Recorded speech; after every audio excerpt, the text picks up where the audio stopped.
And that the old interurban railroad came through this area, over Town Creek? Right over that. Why don't you tell right Joe over about that bridge. So the interurban, it started, I guess it started in Mansfield. Maybe it was even further south. I'm not sure about where it started and where it ended, but it came from Mansfield up through here. You can still see remnants of it through town, but here's a bridge there.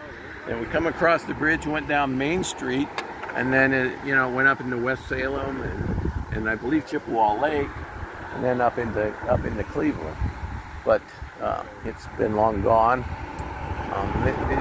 This information I just got from hearsay from other people. Mostly Larry Chamberlain, previous county engineer.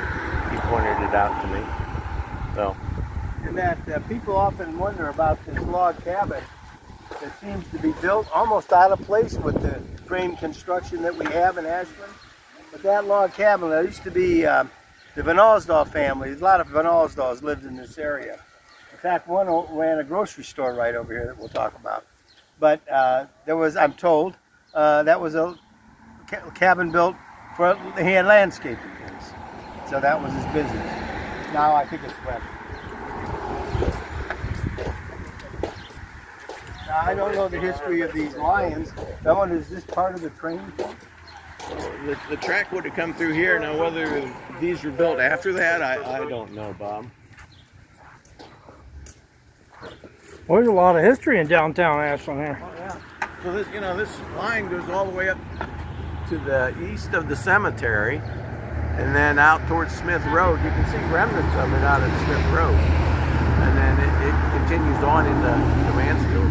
I think it catches up with the old line that is still there. I forget which railroad that is. Well, it's the CIC railroad that goes down into Mansfield. But I think they were parallel to each other at that time. That's pretty neat. And if you just kind of film up here, people will get an idea of where we're standing. So when they come to look at these places. So we can kind of show it right here on Main Street, just before Ray Street.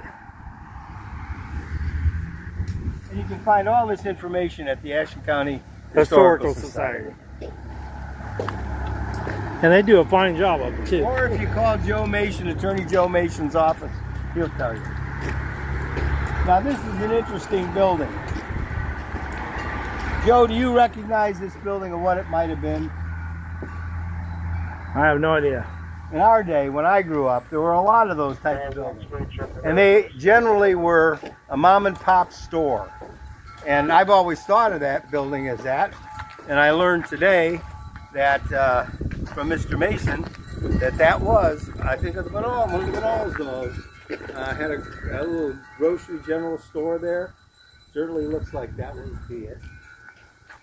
Looks like there might have been a door there with this little store in it. Maybe drive a pizza place, Should drive your horse up, get a pizza.